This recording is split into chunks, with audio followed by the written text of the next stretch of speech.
दोस्त दोस्त नहीं रहा। अब यही हो रहा है अमेरिका और इसराइल के बीच में, क्योंकि एक नई रिपोर्ट में दावा किया जा रहा है कि ट्रंप ने Israeli prime minister Benjamin Netanyahu को फोन पर जमकर फटकार लगाई। इतनी ज्यादा कि बातचीत में गाली गलौज का इस्तेमाल हुआ। रिपोर्ट्स के मुताबिक ट्रंप ने नेतन्याहू को फोन पर कहा, यू आर क्रेजी। अब पढ़ लीजिए क्या कहा। लेकिन कहानी सिर्फ इतनी ही नहीं है।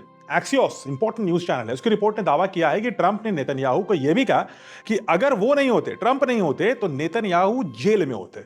अब सवाल यह है कि ट्रंप नेतन्याहू पे इतने नाराज क्यों है। एक टाइम पर तो ये दोनों बेस्ट फ्रेंड्स कहते थे एक दूसरे को, क्योंकि इस वक्त अमेरिका की सबसे बड़ी जो प्रायोरिटी है वो है ईरान डील। इस युद्ध को खत्म नहीं किया अगर ट्रंप ने, तो ट्रंप का पॉलिटिकल फ्यूचर समाप्त होने वाला है।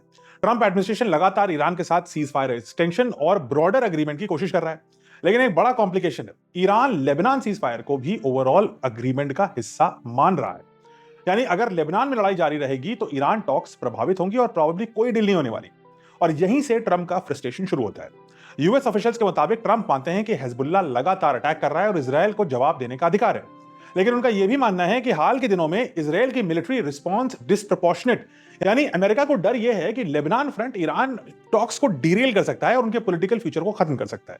रिपोर्ट्स के मुताबिक कॉल के दौरान ट्रंप ने नेतन्याहू को लगातार दबाव डाला ताकि इसराइल लेबनान में सीज फायर के लिए तैयार हो।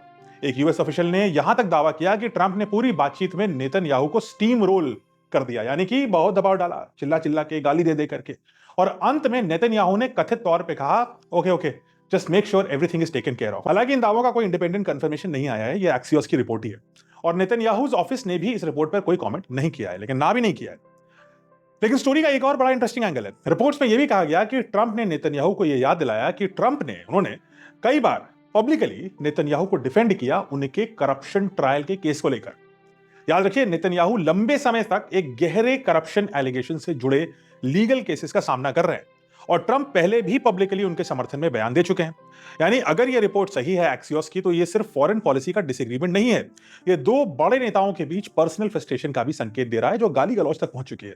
और शायद यही इस स्टोरी का इतना महत्वपूर्ण हिस्सा है, क्योंकि पिछले कई वर्षों से ट्रंप और नेतन्याहू को सबसे करीबी पॉलिटिकल एलाइज में गिना जाता था, बेस्ट फ्रेंड्स थे।